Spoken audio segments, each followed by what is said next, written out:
Une bonne nouvelle pour le bassin versant de l'Arve.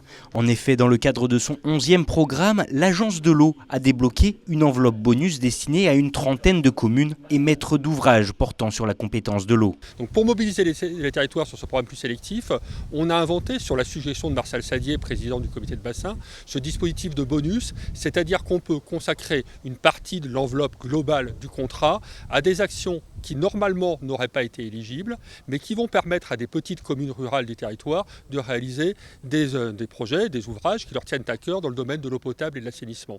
Donc c'est à la fois une incitation à avoir un contrat ambitieux, et puis ça permet de récompenser l'engagement des territoires. Donc c'est aussi la mobilisation collective de tous, la capacité d'un territoire à s'entendre sur ses priorités qui est mise en évidence dans le cadre de ce bonus. Au total, c'est donc 1,8 million d'euros qui a été débloqué, permettant ainsi de subventionner à hauteur de 30% de nombreux projets. Les élus qui ont signé ce soir avaient eu dans un premier temps une mauvaise nouvelle, c'est-à-dire que leur projet ne serait pas soutenu, ne serait pas éligible dans le cadre des nouvelles règles de l'Agence de l'eau.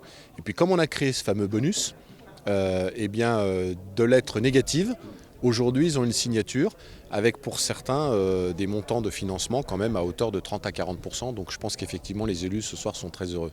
Une aide substantielle qui permet donc à autant de structures de pouvoir régler, traiter et ajuster leur approvisionnement en eau potable avant que cette compétence ne passe aux intercommunalités dès le 1er janvier prochain.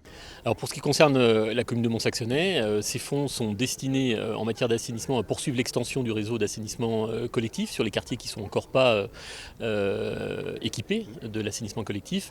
En matière d'eau, on continue aussi à renouveler les canalisations pour améliorer le rendement de notre réseau. C'est des exigences qui sont demandées notamment par l'agence de l'eau. Effectivement, on n'aurait pas pu concrétiser ces projets sans ces aides et notamment sans cette enveloppe bonus supplémentaire.